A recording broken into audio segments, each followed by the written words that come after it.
against the couple. Some ball in towards Shushayeta. Back off the post. Mobwa for MacArthur. A quite remarkable story.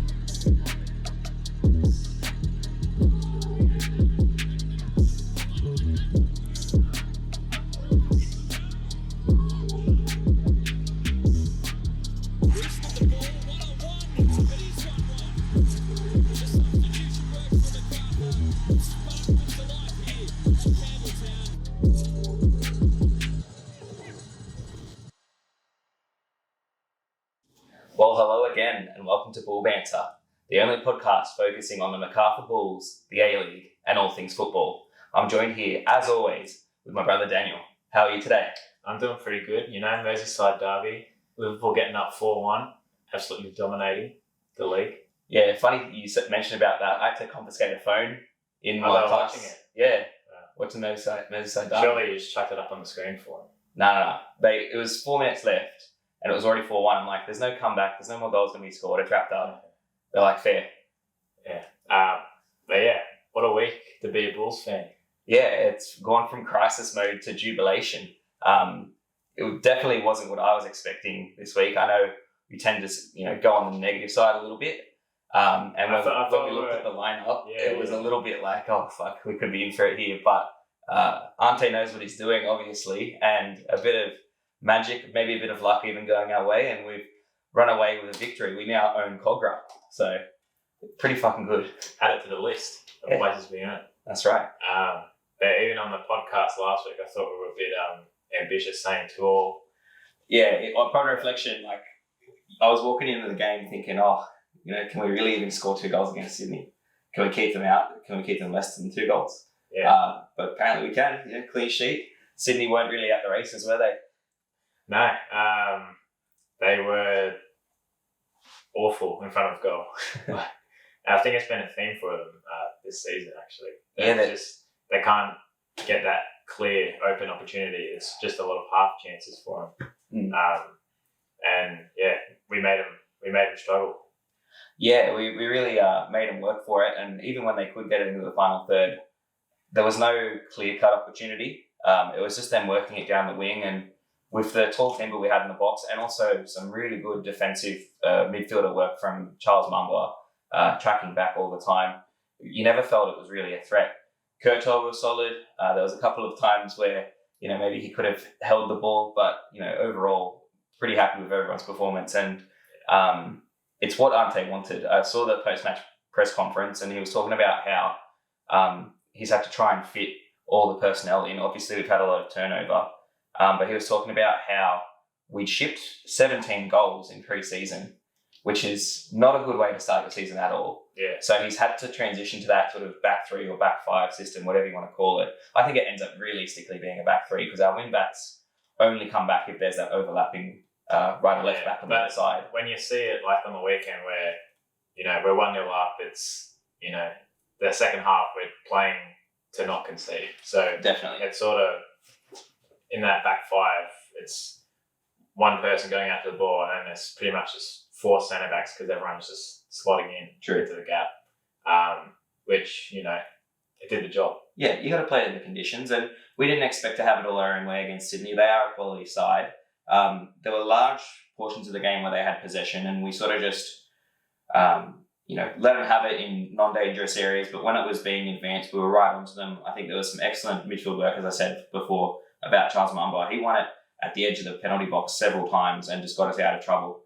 Lockie Rose was immense from the pressing up front. He really initiated it, and we were letting him have it at centre back. Yeah. But as soon as it went wide, Lockie was like, right, you're not getting back to that centre back. It's forcing it in the midfield where we had that numbers dominance. Yeah, as soon as they play that ball into a centre mid, a winger, or a striker, we've got one player just right on them, up their back, give them a little nudge. And then we run so many balls just off of, those loose first touches that Sydney had.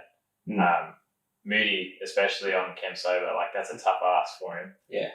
To come in, but he played brilliant. I think he shut him down a little. He shut him down a lot. I think he bullied him in some instances. And heaps of times throughout the game, Moody would just, right as Kemp's over was about to touch it, just give him a little, check in the back.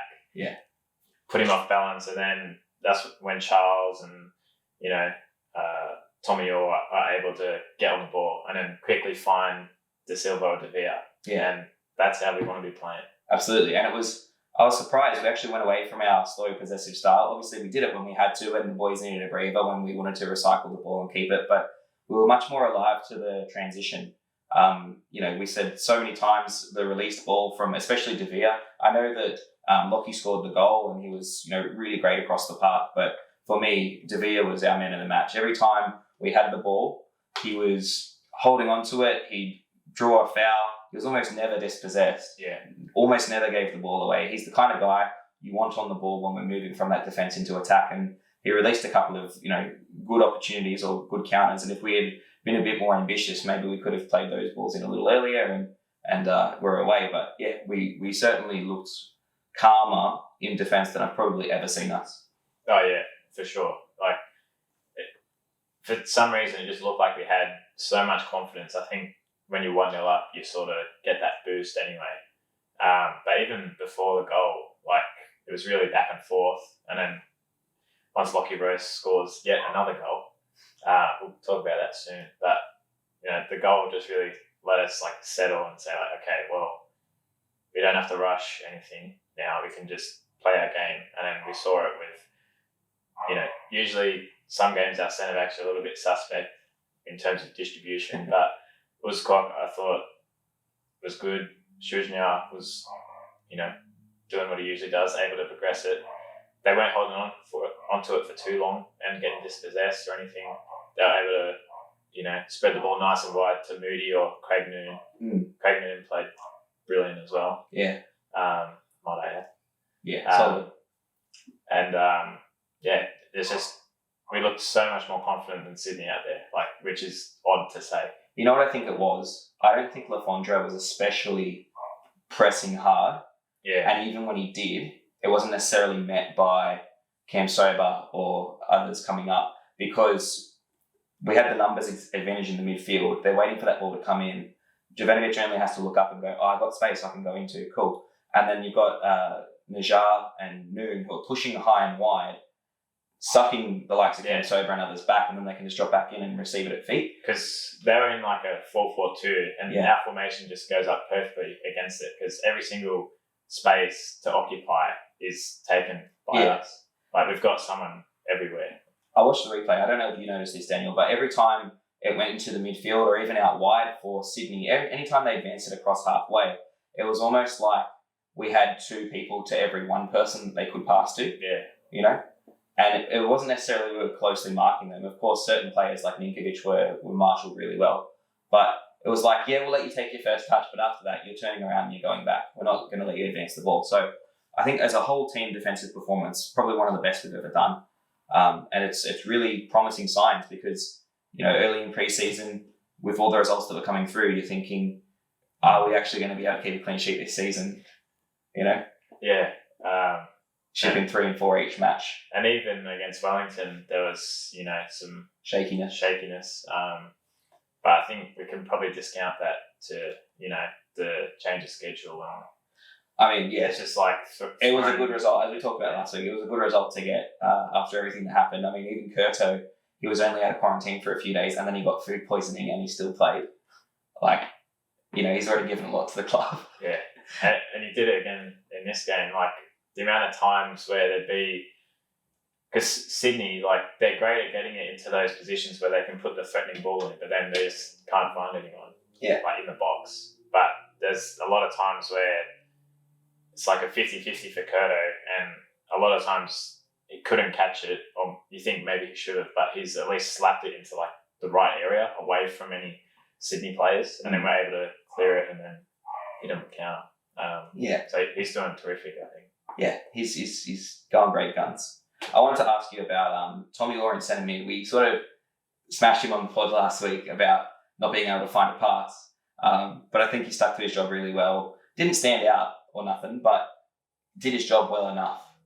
Do you think that's a place that Ante wants to see him put in? Well, I think he can do a job there, I think, but you'd think Liam Rose or Martis are more accustomed to that role. Yeah, even Jordan Mutchett was absent on the But weekend. yeah, apparently he had a hamstring sprain, so Right. I heard on the coverage after I watched the game. Sprain or strain? Either or. Yeah, no, we I thought we would miss him because he's such a, strong player, can put his foot on the ball, recycle it. He never looks like he's under pressure, even when he's, being bared down upon. So I thought we'd miss his sort of calmness and presence in the midfield, but Tommy went in there, did a job for us and actually, put in some decent balls, had a decent shot at one point. He said in pre-season he couldn't shoot. I don't know about that. He's telling fibs. He's telling fibs. He's too modest. Yeah. Also, I saw that when Juric came on, the game really changed in our favour. It was pretty late on. Sydney were probably pretty heavy-legged trying to get the ball forward, and I thought they were really missing the presence of Luke Bratton. With the amount of possession that they had, if they were able to get him on the ball, he can find a pass from 60 yards, and I think they were just missing that cutting edge from someone like him. We kept Ninkovic off the ball, but when Juric came on, I thought he was a really good outlet for us. It really mixed up how we were playing off of our goal kicks. When Curto had the ball, he could actually go long and sort of trust that at least Tommy will compete really strongly with it and be a nuisance at the back. And I think he'll be a really big asset for us up front. We want to just change the game up and especially the way we want to play, swinging those balls in. Yeah, because he was only on for something like 10 minutes. And there was still 2 or 3 times where you see how easily he can bring De Silva or De Villa into the game just by, those quick flick-ons. And, just giving those 2 more space is just going to pay dividends. So definitely excited to see what he can bring. If he can eventually, when he's starting, getting a full 90 under his belt. But you can see he's lacking a bit of fitness, but with time, I'm sure he'll come into the side and really prove his worth. He nearly got on the end of an excellent piece of work from Jake Holman, as just blocked in the end, but that brings it up as well. I think Jake Holman is really demanding more minutes with the way he's coming on and playing. Yeah, because he came on in the 85th minute, so got 10 minutes of running, and instantly first touch of the ball, he just absolutely skins Ryan Green. Just a little body feint, lets it run through his legs, dribbles down the byline, and picks out Juric perfectly. But the Sydney FC defender got a perfect block on it. Yeah, I think I saw from that angle, because that's right where the active support was seeing it from. Craig Noon was at the back post with his hands in the air and cross it. But I think Holman chose the right option there. I don't think he could have. It would have been an impossible ball to get to Noon. Yeah, it was really deep. Or even if he does, Noon's probably having to take a touch, and then the moment's sort of gone. So I think he definitely chose the right option there, going to Tommy. But just some of the touches he has, the dribbling, the chance creation. I think he's warranting a bit more time. Now it's obviously hard with the type of players we have. There's many players who are similar to Holman, and he is on the younger side, so maybe you want to nurse him through. But I think he's starting to show and demand more of those minutes, and I think hopefully on the weekend when we play against Central Coast, he'll get some more minutes. Yeah, I'd like to see him. Maybe if De Silva's not lights out against Central Coast, then 75th minute, Holman come on and just go to work. Then 3-0 up, let's make it 4. Yeah, exactly. We'd love to see it. He's a dangerous player. Hey, I love it when he comes on. He just makes all these tired opposition defenses look foolish. Yeah, even if they were first minute of the game, he'd still make them look foolish. So, such an exciting player. Yeah, one to watch for us. But I suppose we should talk about the goal.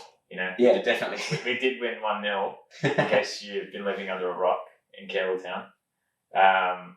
And Lockie Rose is in fine form. Yeah, he's in dreamland scoring at the moment. And it's, you have to say it's deserved. He's popped up in the right spots. He's done a mammoth amount of work off the ball. I think he sort of learned a lot from what Derbyshire was doing for us last year. Obviously, Derbyshire, towards the end of his career, still putting in that work, but maybe he's a bit more effective than Derbyshire in that initiating the press, and he's done it really well. I mean, there were so many times where he'd just be the man shutting down the angle, and then Sydney have put a bad pass in, and it's gone out, and it's been out thrown in a good position for us. So those are the little things that really make the difference. And he keeps turning up in the right spots, and it really paid off with the goal. Worked down the right-hand side, De Villa riding the challenge really well into De Silva, who, we haven't talked about him too much, but that was a real moment of just class. Just the first time touch in the gap, straight on the plate for Lockie Rose, and he could do nothing but score. Yeah, just pure, reaction in the moment. Just, Lockie's there. Get a foot to it. Flick it on a plate for him. And he ended up. Yeah. And we didn't mind as well the little FIFA celebration in front of the Cove, the thumbs to the name of the back. Yeah. Let them know who you are. But yeah, Lockie, terrific game overall. He had that chance towards the end of the first half as well. He, I think he absolutely skins Retray. Yeah. And then I thought, hits this shot so powerfully, but it's sort of right at Redmayne. Either side of him, and he's in danger there. Yeah. And then, he's just popping up randomly with nutmegs. So I think Puyo taught him a little bit last season. I'm seeing elements of all the players, even the way he skinned Retray. You could see he had when he came to MacArthur FC in the first instance, and he was sort of chucked on very green, just do what you can, son. And you could see he had all the step overs and stuff, but the defenders were often just sort of waiting him out and then stepping in when he took his touch, because it was often quite heavy after that. Yeah.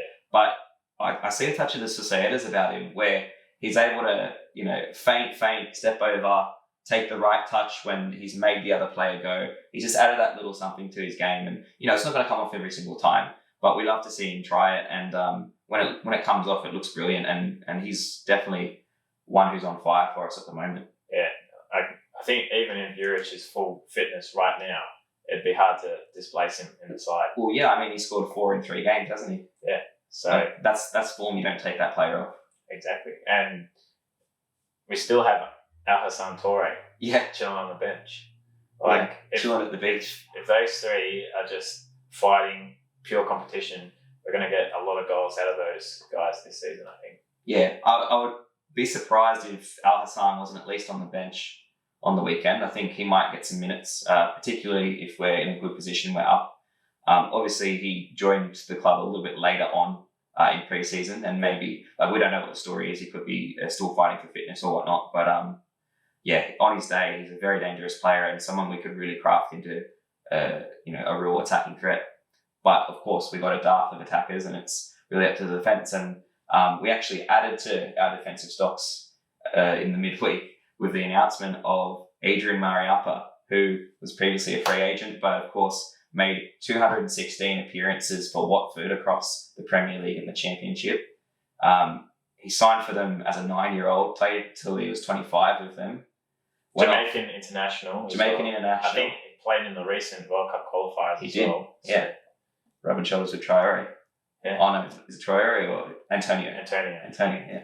Leon Bailey as well. Yeah, Leon. We love a bit of Leon Bailey.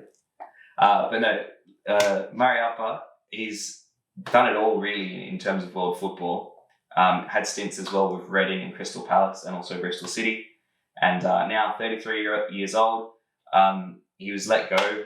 His contract expired during COVID. And of course, there's a lot of players who maybe are a little bit older, taking up a bit of the wage bill for these European clubs who really rely on the ability to travel around. And of course, we know how COVID affected football in that way. You couldn't get fans through the gate. So of course, they're looking to reduce their outlay. And it was fortunate for us. He was willing to come to Australia. Yeah. And I think he just adds so much experience to our current backline. Whether or not he will start every game, I'm not sure. But that wealth of experience, you can't turn down. Yeah. It's just such a good opportunity to really, work with Ante and the rest of the boys and just, hammer down to get that defence sorted. Yeah, that's exactly what you want in those positions. We were thinking at the start of the season we're a bit light in a few spots, but Mariappa is that defensive, centre back who will be able to compete for us and work his way into the side. And I was watching this little podcast because he did a bit of a interview on that when he was on free agency. He's talking about how you know, he bases his play off of Carlos Puyol because he's not like a especially tall centre back, but he's just really tenacious and aggressive, willing to get in there. And you know, I don't think there'll be a question over his fitness as well. You'd think, you know, 2020 he's been pretty much laid off. He's got this free agency for the first time, but he's very hungry. I saw he's been, you know, training every day basically, according to him. And yeah, it'll be interesting. I think he'll come in and really boss the league if he's full fitness and full of hunger. Now, look, I can't say I've ever seen him play, but in the 15-16 season when Watford were last in the Prem, I'm pretty sure, I did have him in my fantasy league team. And, you know, he was solid. I remember him playing against Arsenal, and it was one of those ones where we just couldn't score a goal. Well, yeah, typical Arsenal. Typical Arsenal, trying to lock it in, and Mariappa just like got in the way of everything. So he's quality. Yeah. But yeah, obviously not Prem level now, but still. Just off of that, like, yeah. You can't ask for much more in the A-League. You can't expect a player to come like straight from Everton to MacArthur. Like Championship or League One, I think he can easily put in a solid effort. Yeah, the question is, and I don't think this will be him, but you see a lot of internationals come here at the end of their career and they look at it as like a bit of a holiday. You know, Sydney's a nice place. Yeah. And if they're at the end of their career... Perth is a nice place, called for Sturridge. Oh, we have to talk about that, don't we? Well, apparently it was all a lie. Yeah. He just wasn't fit. But it's so strange because Tony Sage, he's the COO or CEO, something like that, of Perth. He's literally jumping on Twitter and he's a bit of a loose cannon, like fires from the hip. And he's slagging off Daniel Sturridge, saying that the reason he didn't play on the weekend against Western United was because he was sore or felt he couldn't contribute after a 4-hour plane ride. Oh, God, he's got to get used to it, doesn't he? Like the antics off the pitch with Sturridge are quite hilarious, but it would just be peak A-League if Sturridge just didn't score a goal and everyone's hyping him up. Yeah. Because like Sturridge is class. Like Liverpool fans. So yeah. I'd love him to score, you know, buckets of goals, except for against the Bulls, but it'd just be so funny if he didn't score and then just like rarely played. You could do your dance after he gets an assist, maybe. Yeah, after all this hype. That would be funny. So that kind of wraps up our talk on Sydney. Well, there's a few other moments I'd like to fire off, I think. We had that penalty shout. How can we not talk about that? Craig Noon absolutely robbed of a penalty. Clear as day. Yeah. Ninkovic sticks his foot out, and it's one of the ones where, you know, you stick your foot out across them, and they've got nowhere to go, so they run into it, fall over. Yeah, Stonewall pen all day. But, you know... Because it's Sydney. Because it's Ninkovic. Yeah. No. I didn't know. I mean, Ninkovic himself has probably won like 7 or 8 penalties that way. Yeah. I think he knew, because when you're a defender and they've just gone down, you're more telling them to get up or like, no. But he was straight to the ref, like, no, didn't do nothing. Yeah. And that's a dead giveaway for me. Like, yeah, a little bit lazy. I think overall what you could say about Sydney is, and we've been thinking about this for the last few years, they've been such a strong club for such a long time, and they've got some good youngsters coming through, but they've definitely just relied on their more experienced players. Nothing wrong with that. But towards the end of their career, their bodies do start to takes a toll on them. Yeah. They're not as fit as often. They're not as sharp as they once were. I wonder if Ninkovic and the likes of like Bobo, who didn't feature actually, Lafondra as well, relying on those sorts of players, I don't know if it's paying off for Sydney, and we could see them maybe this be the season where it all falls apart for them. Yeah, because, Ninkovic is not young. Yeah, like 37. Jeez, I thought he was 35. Yeah. God. But yeah, Patrick Wood came on, caused a bit of trouble for us. I don't know, like, something I wanted to say before as well. Lafondra and Bahaja in that first half just looked so disjointed as a striker pairing. Like, they weren't. You can tell they haven't played much together. They were not linking up at all. Which, you know, great for us. But then Wood comes off the bench for him, and he had 2 pretty decent opportunities to score. One was like he sort of got past Sujna, hit the side netting with a powerful shot, and then one Grant crossed in for him, and he sort of fluffed his lines a bit. But Yeah. I think the problem for Sydney was, the disjointed attack with Buhaja and Lafondra. I think they're both a similar type of player. Obviously, Lafondra, a great finisher, fox in the box. He adds a little bit when he drops off the shoulder to sort of get together in the build-up, but he's not beating anyone who's a decent defender in the air. He's not out-strengthening anyone. And Uzkok and Jovanovic and Suznia, they're big dudes, strong guys, and they just bullied him. I mean, I think that's the one word I would use for our defensive effort was we just bullied Sydney FC. And I think you can definitely tell the likes of Buhaja, he's 25, I think now, but he's had 2 really long-term injuries. I think one was a knee injury, one was an ACL. And it's just very clear to me that he's not the type of player that we thought he would be. I mean, he still has potential, obviously, but he's not got a whole lot of experience in the league either, given that, he's at that age, but he's been injured almost, constantly. So it becomes really difficult for them to get things going. And we just, again, as I said, we bullied them. Yeah. Good win. 3 points takes us up to fourth, even better. Tied for second. Yeah. And Sydney wallowing away in 11th. We went bullpen, away day, bullpen. It was just great scenes, especially at the end where at Netstrata Jubilee, all the Sydney fans have to walk past you to get out of the stadium. That's class. So all these Sydney fans are just walking past, and we're just waving. Giving him heaps. This one bloke was trying to... you just got to take the L when it's there. Like, you cannot defend your side. He was just coming past being like, these were invented yesterday. He's a fucking shit. All this sort of stuff. And we're just telling him, 1-0. Yeah, 1-0. 1-0, mate. Yeah. You can't talk. Yeah. So beautiful. We love to see that on an away day. Definitely do it if you haven't done it before. Netstrata Jubilee, winning away and giving it to the home side after they have to leave right past you. Nothing better. Yeah. And, well, there should be another away days there soon with the FFA Cup tie. Yeah, we can do it all over again. It bodes well. Yeah. Sydney looking ordinary, looking like we're going to take them on all over again. Thanks for listening to Bull Banter. If you're as passionate about the Macarthur Bulls as we are, you won't want to miss any of this season's A-League action. And the quickest, easiest and best way to catch every game from every angle is with the A-League Live app.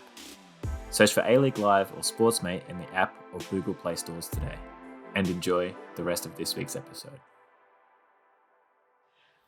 That turns our attention to, speaking of FFA Cup, the Central Coast Mariners. They featured last night against Wollongong Wolves, and it didn't really go well for them to begin with. They're our opposition on the weekend. We're playing at Penrith against them. But home game in Penrith. Home game in Penrith. Don't rate that. Yeah. Hopefully it's a one-off. The members, you just scan your thing and Yeah, it should be the same as it was on the weekend. If for anyone who travelled into the city for the Sydney game, just scan your membership. They need to make it as easy as they can for people to get in, because I'm not confident we're going to have a massive crowd. Oh yeah, can't expect a big crowd, especially, it's already a bit of a trek for the Mariners to come to Macarthur, let alone another 40 minutes to Penrith. Yeah, 45 from Lemire, so I don't know, it's a bit of an effort, but you should do it. It'll be a good chance. I mean, it's close to Newcastle. Oh yeah. And Panthers is pretty class, so if you miss West, Panthers is pretty good too. Bit of aqua golf. Yeah, we don't mind it. Yeah.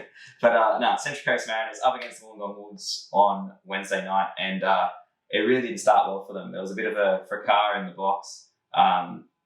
The centre back for Wolves off of a free kick went up, and Birigidis collected it, but centre back having only eyes for the ball has just misjudged it and ran straight into Birigidi, and he didn't like it at all.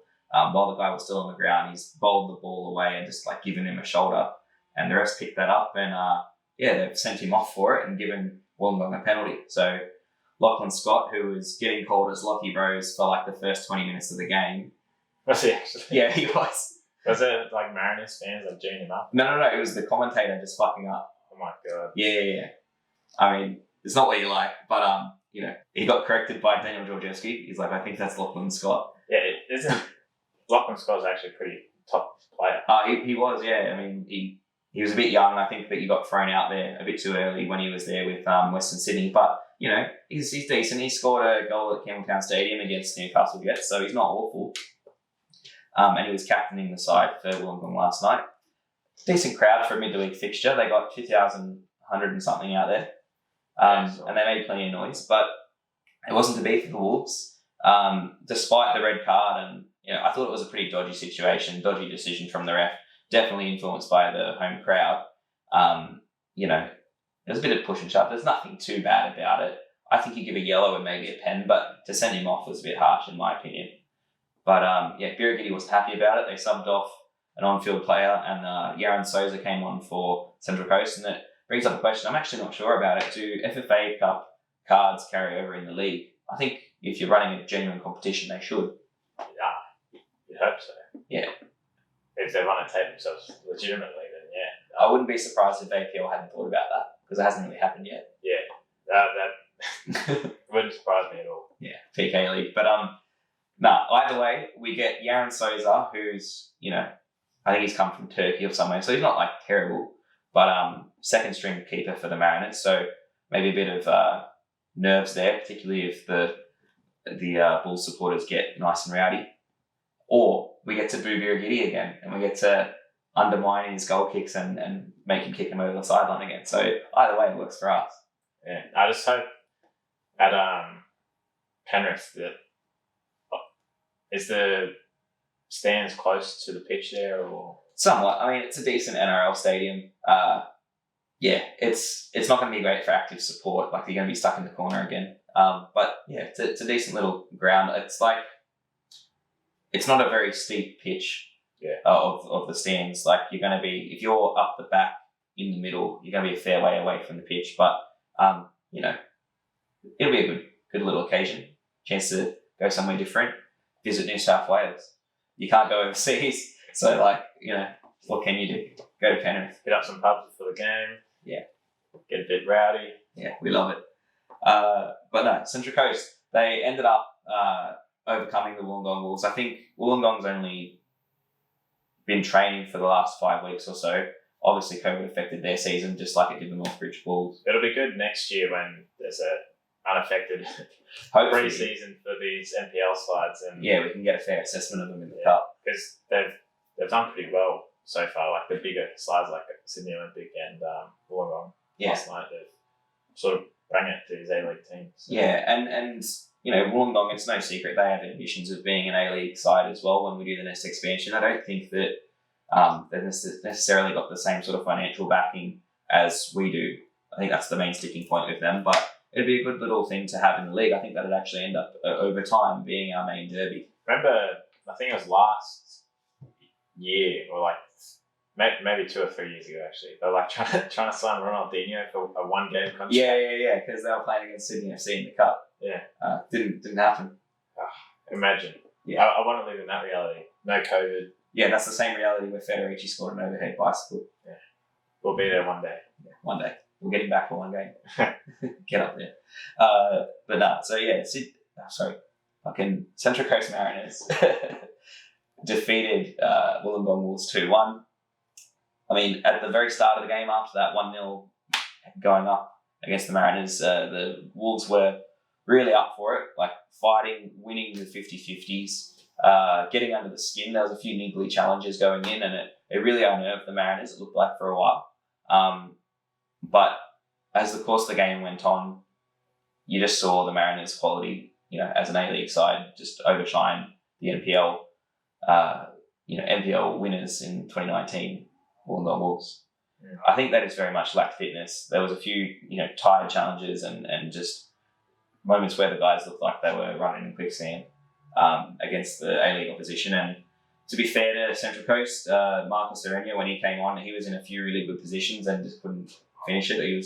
He left his shooting boots on the sideline, and they could have easily done it 4-1, even with a man down. Mostly thanks to the quality of Ollie Bozanic and Josh Nisbet. Nisbet looks like he's gone up another level this year. Yeah, I watched the game, I think it was the first game week when they versed Newcastle, and he was quality. So it's going to be causing us a lot of trouble. Because they're playing him up front now. Well, they were. So he was back in midfield last night. Okay.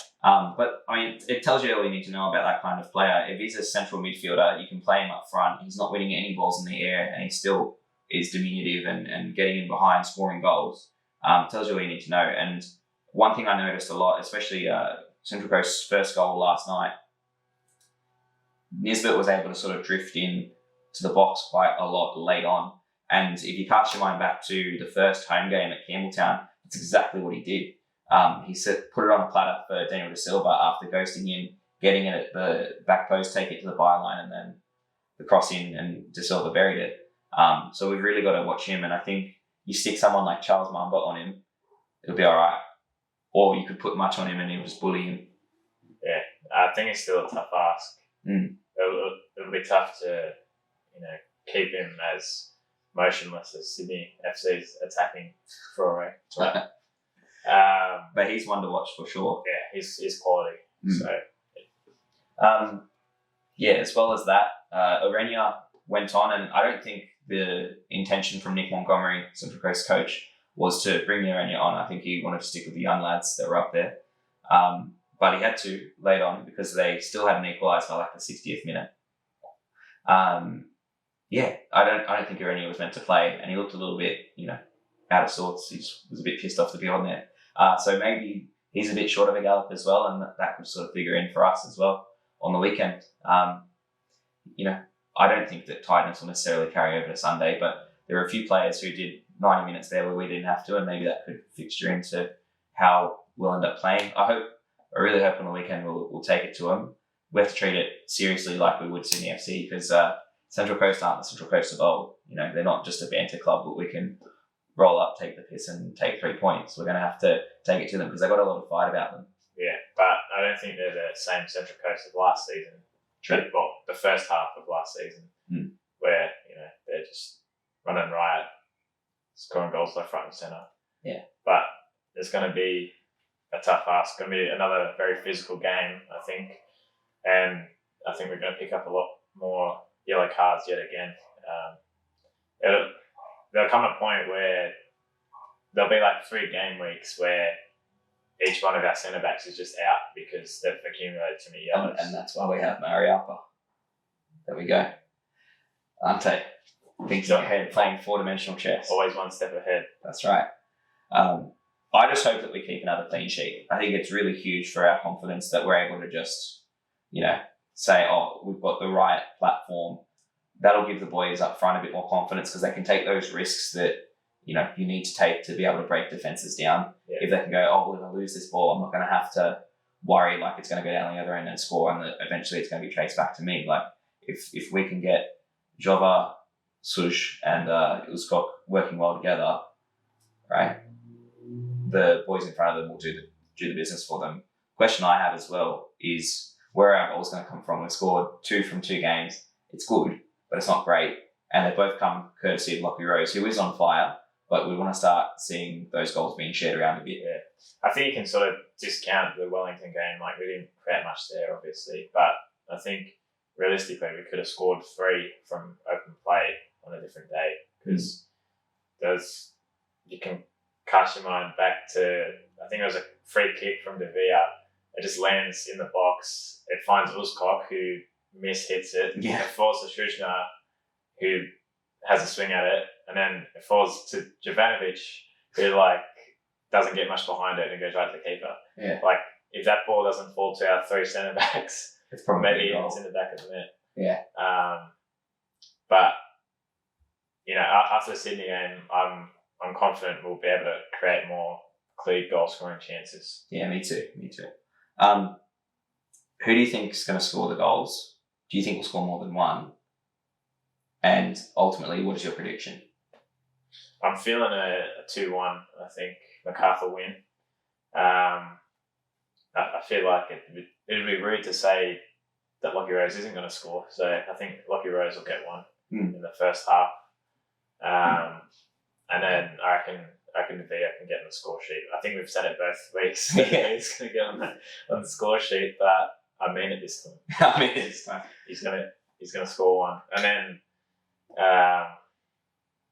I think Nisbet will have a score or assist one. He's too good. Right. Well, I'm a bit more optimistic. I think we're in for a 2-0, 2-0. possibly 3. Oh, yeah. Right? Like a hard 2-0, soft 3. Right. I think Lockie Rose gets on the score sheet again. He's been nigh unplayable recently. Just the runs he's making, it's causing a lot of problems for defenders. It's a good shout on Villa, but I reckon Daniel De Silva will score against his previous club. Yeah, I like that bit of drama. Do you reckon he'll celebrate? Yeah, he has to. Otherwise, we're leaving him in pen. But no, it'll be a good matchup. I think we'll actually keep a clean sheet as well. I didn't see enough from the Central Coast to really worry us. I mean, They'll definitely sit back. They'll be happy with us having the ball. yeah, and they'll just transition like they did last year. It'll be one of those games where we have like 70% possession, I think, because same thing happened against Newcastle, and obviously Newcastle are a little bit better this year. Yeah. But I think in that game Newcastle had like high 60% possession. And Well, I mean, they lost last weekend to Wellington in Wollongong, so they're not like world beaters by any stretch. Yeah. They'll want to improve on that performance, and they'll feel probably a bit buoyed about coming back from 1-0 down with 10 men, even if it is only an NPL opposition. The last man we've got to talk about is Moraes. Now, he's their new striker from Brazil. I don't know too much about him, honestly, but seeing the way he played last night, linking up on the left with the likes of Nisbet and Lewis Miller, even Arenya late on, it was really good to see from a Mariners perspective. He's got that fancy sort of one-touch football, and he can find a finish as well. So I think he's going to have to be one that we marshal really carefully. Got to be careful with him dribbling in the box and all that sort of stuff. He scored a decent goal on Wednesday night as well. Yeah. So we've got to keep an eye on him, but I think we can shut him down. Yeah, I think I did see him play it might have been the Newcastle game as well. Yeah, he's got the blonde hair. Yeah, blonde hair. I could definitely see him winning a pen against, That's our challenge. one of our centre backs. Just pick one. Just stick their leg out. Yeah. But I think if we're disciplined like we were against Sydney in the midfield, we'll stop the supply for them, and anything in the air will eat up, unless Simon's starting. Because you know how he is. Yeah. Combative. Gets in there. Yeah. He'll headbutt you. Yeah. But Shuzner and Jovanovic and Uskok will all be after that. If Matty Simon's starting. But we just got to watch the transition. Same story as last season with them. I mean, they were for a time our bogey side, and then we sort of had our best moment as a club against them in the semi-final. So who knows how it's going to go. Personally, I'd love to see more Charles Mambo magic. Oh yeah. But I think with the role that he's given this season, he's going to be much more screening the back three now. Yeah. He did have that speculative. It wasn't far off. Volley. No, it was only just wide. Well hit. Yeah. He gets the other side of the ball. Maybe it's sneaking in the bottom corner. He can do it. He's got it in his locker. Yeah. Actually, you know what? I'm changing it. We're going to have Daniel De Silva. Sorry, Lockie, but we're going to have Daniel De Silva score against his old club, and why not Charles from outside the box coming off of the out from the corner, defended well, and then bang. Why not? Maybe we can have 3. Maybe Lockie can score another tap in. Well, we'll see what happens on the weekend. Whether or not we're horribly wrong yet again in our predictions. I think last season we were very good with our score predictions, actually. Yeah. And this season, not so far. But hey, club's in disarray, so give us a break. We've had a good week. Yeah. Now I just need to get back to Campbelltown Stadium. Yeah, I'm really looking forward to that. By the looks of things, we should be back there on, I think it's the 19th. We play against Newcastle. So, it'd be nice to not have to drive, for an hour or so to get to the game. Do we have any more home games before then? Or No, because we're away. Right. I think we're away against Wanderers the week after, and then we can come home again. Okay, so we got Mariners this weekend, then I believe it's the FFA Cup tie. Yep. And then Wanderers, and then Newcastle home. Yeah. Right. And then we play, I think it's Sydney at home on the 26th, assuming that we've got the pitch ready by then as well. Yeah. That'll be a big occasion. If we can beat the Mariners, carry a good performance into the Wanderers, there's no reason why we can't be top of the table by Christmas. Put it on your wish list, guys. Yeah. Top You've been of the naughty this year.